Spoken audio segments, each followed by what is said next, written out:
Hi குட்டீஸ், இன்னைக்கு நாம் பார்க்க போகிற கதை ஒட்டகச்சிவிங்கியும் பசுமாடும். ஒரு நாள் ஒரு பெரிய புல்வெளியில் ஒரு ஒட்டகச்சிவிங்கியும் ஒரு பசுமாடும் வாழ்ந்தன. அவை இரண்டுமே நல்ல நண்பர்கள். ஒவ்வொரு நாளும் அவை ஒன்றாகவே பசும்புல் மேயும், கதைகள் பேசும். ஒட்டகச்சிவிங்கி மிகவும் உயரமாக இருந்தது. அது மரத்தின் மேலே கிளையிலிருந்து இலைகளை எளிதாக கவ்வி சாப்பிடும்.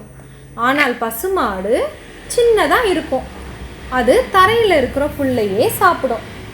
ஒரு நாள் பசுமாடு சொன்னது, ஓய், நீ மிகவும் அதிர்ஷ்டசாலி. உனக்கு மேலே இருக்கிற இலைகள் எல்லாம் கிடைக்கும். எனக்கு இங்கே தரையில் கிடைப்பது மட்டும்தான். அதற்கு ஒட்டகச்சிவிங்கி சிரித்து சொன்னது, ஆனால் நீயும் அதிர்ஷ்டசாலிதான்.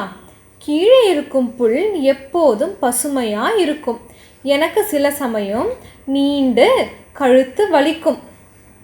அந்த நாளுக்கு பிறகு இருவரும் தங்களுடைய வாழ்க்கையை பற்றி பெருமைப்பட தொடங்கினார்கள்.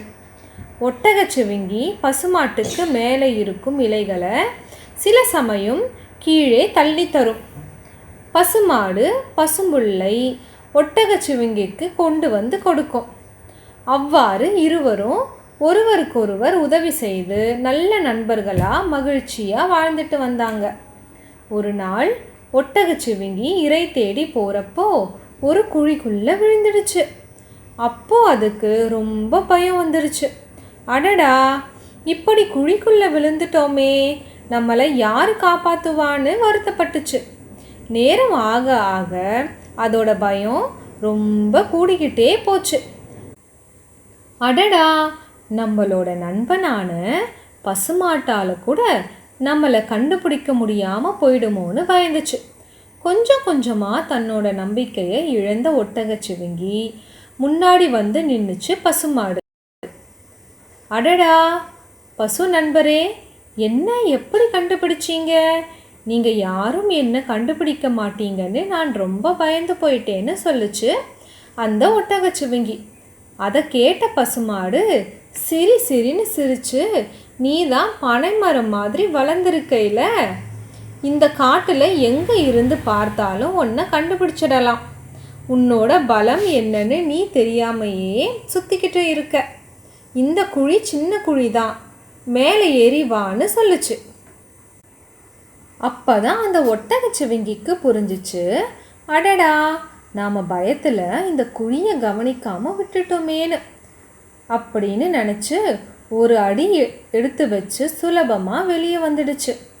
அப்போ தான் பசுமாடு சொல்லுச்சு, நாட்டில் இப்படி தான் நிறைய பேர் தன்னோட பலம் புரியாமல் அவங்களே மட்டம் தட்டிக்கிட்டு முன்னேறாமல் இருக்காங்கன்னு சொல்லுச்சு. எல்லோருக்கும் அவரவர் சிறப்புகள் உண்டு. மற்றவரை பார்த்து பொறாமைப்படாமல் நம் திறமையையும் தனித்தன்மையையும் மகிழ்ச்சியாக ஏற்க வேண்டும். இந்த கதை உங்களுக்கு பிடிச்சிருக்கோன்னு நான் நம்புகிறேன். பிடிச்சிருந்துன்னா லைக் பண்ணுங்கள், ஷேர் பண்ணுங்கள், சப்ஸ்கிரைப் பண்ணுங்கள். அப்போ தான் நான் போடுற அடுத்தடுத்த வீடியோ உங்களுக்கு வந்து சேரும்.